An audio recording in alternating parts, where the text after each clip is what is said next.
Imagine landing your dream job overseas. Great pay, beautiful country, perfect weather. But just a few weeks in, you realize something feels off. Not because the job is bad, but because no one seems to be taking it seriously enough. Welcome back to my channel. If you're new here, please subscribe, like my video, and turn on notifications so you don't miss our next update. Meet the American worker in Australia, trained to hustle, conditioned to grind, now completely confused by a culture that clocks out on time and doesn't apologize for it. And this is where the collision begins. From the very first day, most Americans arrive in Australia with one assumption: work is work. The rules are universal. Deadlines are tight. Emails are urgent. Overtime is expected. Your value is tied to how busy you look. In the US, work culture isn't just about earning money, it's about identity. You don't ask, "How are you?" You ask, "What do you do?" So when Americans relocate to Australia, they don't come unprepared. They come early. They volunteer for extra tasks. They answer emails at night. They schedule meetings back to back. And at first, Australians notice. But not in the way Americans expect, because instead of praise, they get confusion. Why are you still here? Why are you sending emails at 9 p.m.? Why are you stressing about tomorrow when tomorrow hasn't even happened yet? In Australia, working late doesn't make you impressive. It makes people wonder if something's wrong. This is usually the first shock. In American offices, leaving early can feel risky. In Australian offices, staying late feels awkward. At exactly 5 p.m., chairs roll back, laptops close. Someone casually says, "All right, I'm off." No guilt, no side eyes, no heroic speeches about sacrifice. And the American worker just sits there, frozen, thinking, is this a test? It isn't.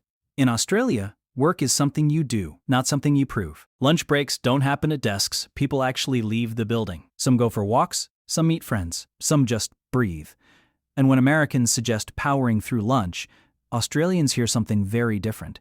Why would you do that to yourself? This is where frustration quietly starts to build.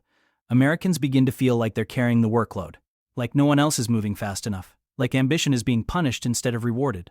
But Australians see it from the opposite angle. They see someone rushing for no reason, someone creating pressure where none existed, someone turning a normal job into a stress marathon. The tension grows in small moments. An American sends a detailed email late Friday night. No one replies. Monday morning arrives. Still no panic, still no urgency. An Australian colleague casually says, "Yeah, mate, saw your email. We'll look at it this week." This is usually when Americans realize something important. Time means different things here. In the US, speed equals value. In Australia, balance equals intelligence. And nowhere is this more obvious than with vacation time. Americans often feel nervous asking for time off. They explain. They justify.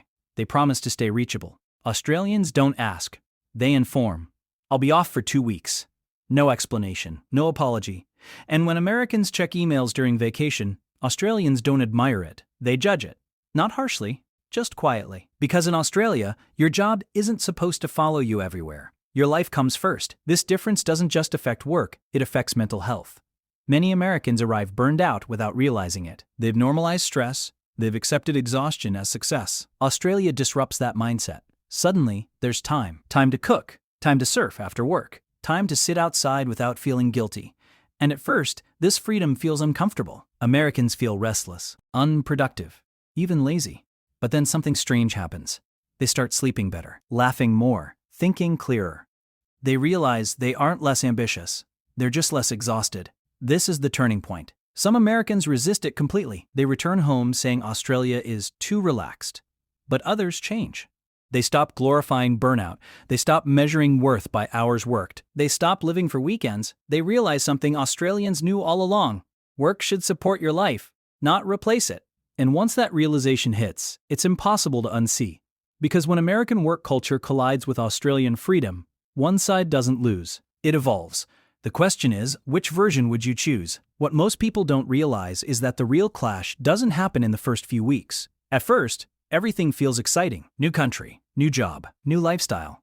The real conflict starts months later, when expectations stop being polite and start being honest. This is when Americans begin hearing phrases they've never heard at work before. "You need to slow down." "You're taking this too personally." "You don't have to prove anything." For an American worker, those words don't feel helpful. They feel dangerous. Because in American work culture, slowing down doesn't mean balance. It means falling behind. So instead of adjusting, many Americans double down. They work harder. They speak up more in meetings. They push deadlines. They suggest improvements. And slowly, without realizing it, they start standing out, not as leaders, but as problems. Australian workplaces value teamwork, not dominance. Confidence is respected, but humility is expected. So when an American constantly pushes, corrects, or challenges processes, Australians don't see passion, they see disruption. This is where labels begin to form. The American becomes too intense, too serious, hard to relax around, and the American doesn't even know it's happening, because back home, those same traits would have been rewarded. This creates one of the most confusing moments for Americans working in Australia. Working harder, but progressing slower. Promotions don't come. Praise feels vague, feedback sounds soft. You're doing great, but nothing changes. Meanwhile, Australians who leave on time, take holidays, and never check emails on weekends keep moving up, and that's when resentment creeps in. Americans start thinking, is effort not valued here? Does ambition even matter? But Australians are asking a different question. Can this person actually fit into our culture? Because in Australia, leadership isn't about visibility. It's about trust. Not how loud you are, but how well you work with others. Not how much you sacrifice, but how well you manage your life. This misunderstanding leads to quiet tension. Meetings feel awkward. Jokes don't land. Invites stop coming. And outside of work, the gap gets wider. Australians finish work and go live. Beach, barbecue, family, friends. Americans hesitate. They feel guilty relaxing. They feel anxious being unavailable. They feel like they should be doing something. This is when many Americans hit a breaking point. Some feel lost, some feel angry, some feel embarrassed. Because for the first time, their entire identity built around productivity no longer gives them status. And that's terrifying, but here's where the story splits. Some Americans reject Australia completely. They call it lazy, unmotivated, too casual. They return home and slip right back into the grind.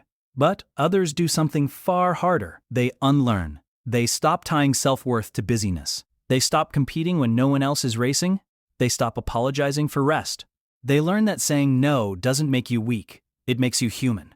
They learn that success doesn't have to hurt. And slowly, something shifts. They become calmer, more focused, more respected, not because they work less, but because they work better. They start leading without forcing, contributing without dominating, living without burning out. And that's when the final realization hits. American work culture taught them how to survive. Australian freedom taught them how to live. The truth is, neither system is perfect, but when these two worlds collide, they expose a question most people never ask. Are you working to build a life or escaping one? Because once you've tasted freedom without guilt, going back feels impossible. And that's the part no one warns you about.